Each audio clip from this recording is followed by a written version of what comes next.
Hey everybody, welcome to the WWE podcast. Just checking in here. Wanted to give you some quick thoughts on the Royal Rumble coming up in just over a week, as well as some thoughts on Monday Night Raw, the curb stomp being brought back, Braun Strowman destroying yet more equipment in the backstage area, and of course Raw 25, which yours truly will be attending. Just some quick thoughts here on the Royal Rumble, and I will say this, I have some hesitation about Roman Reigns, and I know that many people have thought that he has finally turned the corner in WWE, in the fans' eyes, that he has finally turned that babyface corner, and that he has more support from the fans than he ever has. And to be honest, I don't know if I can really dispute that. I think the majority of the fans that were booing him have either gone silent or maybe slightly turned. And I think it's because he is hidden within the Shield. And I think that many people forget that Roman Reigns is being hid within the Shield, and that affiliation with the Shield is the only thing, I think, keeping him together from completely falling apart as his babyface run has thus far over the past 3 years. And I think once that affiliation with the Shield is gone, that Roman Reigns will be going back to, and once he comes out of the Intercontinental title picture, which I believe he will, and I believe at Raw 25 that Roman Reigns will lose the Intercontinental Championship to The Miz. I think that's where WWE's going. It's a good way to put Roman Reigns back in the Universal title picture once they have The Miz capture the Intercontinental Championship. You have Roman turn his focus to the Universal Championship, maybe even being a participant in the 30-man Royal Rumble, which is, I think, a strong possibility, as we saw last year, that Roman Reigns was inserting himself into the Royal Rumble as number 30 in the Royal Rumble last year. I think this could be a similar situation this year after Roman Reigns loses the Intercontinental Championship at Raw 25, that he immediately enters the Royal Rumble match and maybe even wins the thing. But I would be very hesitant in Philadelphia, of all places, where Roman Reigns got booed out of the building in 2015, to have him be an entrant and much less win if they are trying to continue to make him a babyface, or at least try to be successful. And I really don't believe that he has turned the corner. I think that the progress of him spiraling out of control into a heel, or at least getting the fans' support, has just stalled and is being masked by his association with the Shield, and the fact that he is not in the title picture, the Universal title picture, are two big and only reasons that the fans have not really outright rejected him week after week.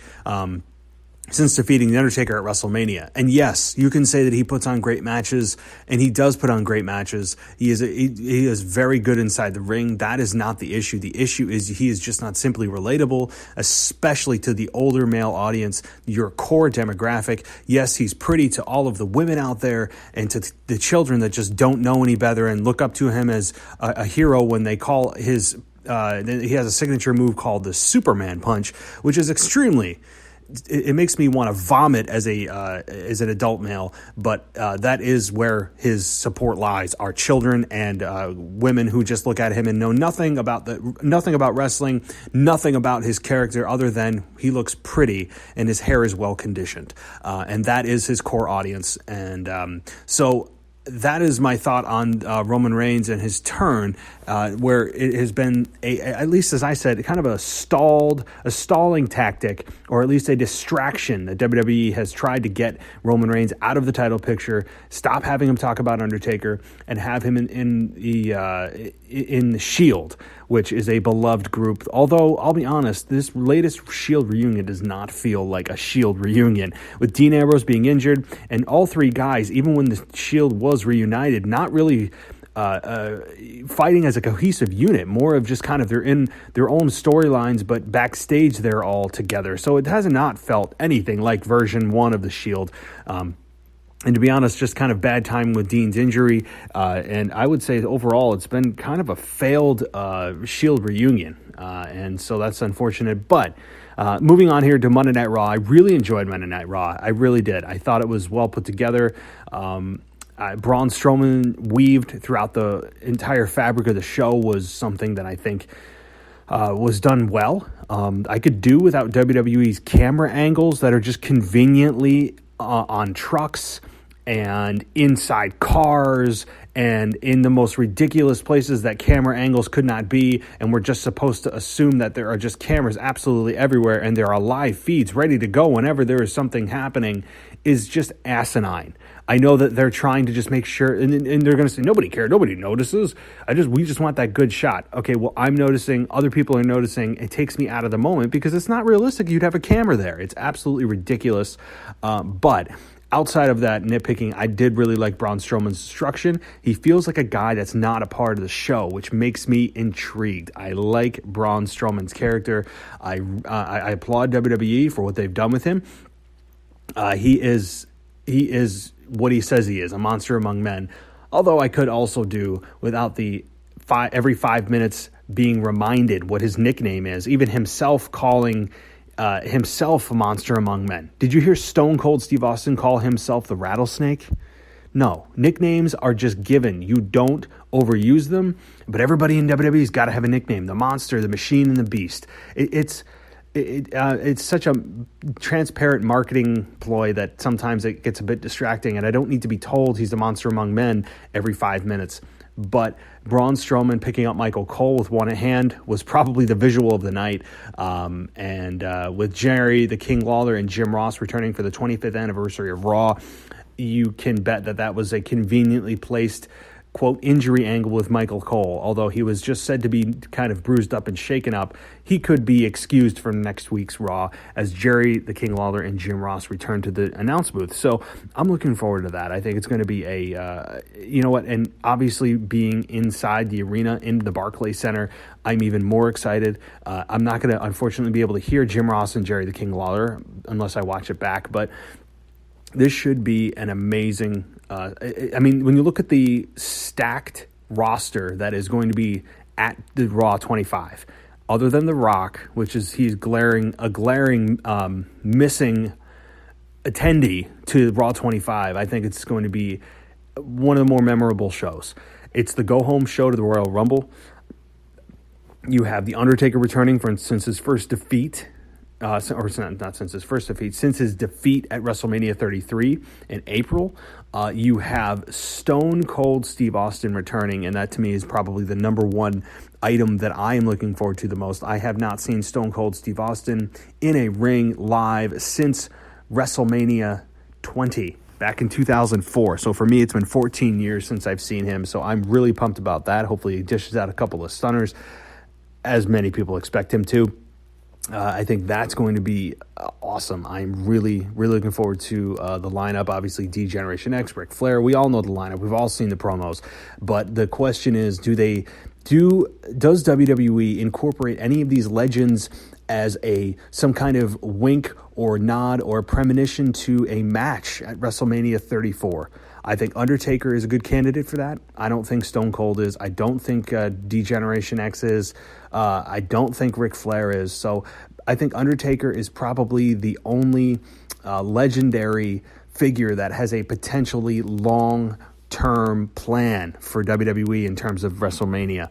And I think this very well could be Undertaker's last match. I know that is a tired and cliche and been used over the last 15 years, but this is, to me, it. And I think it will be with John Cena. If we see any kind of wink or nod or hint that is going to be the case, you will see it at Raw 25 leading all the way into WrestleMania 34 this year. So I think it's going to be as I said, a memorable show. 3 hours. This is when it warrants a 3-hour show. These are the times that a 3-hour show is necessary. And there's just so much content to get through on top of not just the legends, but as I said, it's a go-home show to the Royal Rumble, which is the beginning of the road to WrestleMania. So there is no shortage of stories that WWE could tell. No shortage of content. I think actually 3 hours in this case will be a very fast 3 hours. So I'm looking forward to that very much, as many of you are.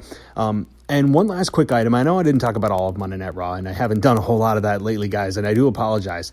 But the curb stomp being brought back.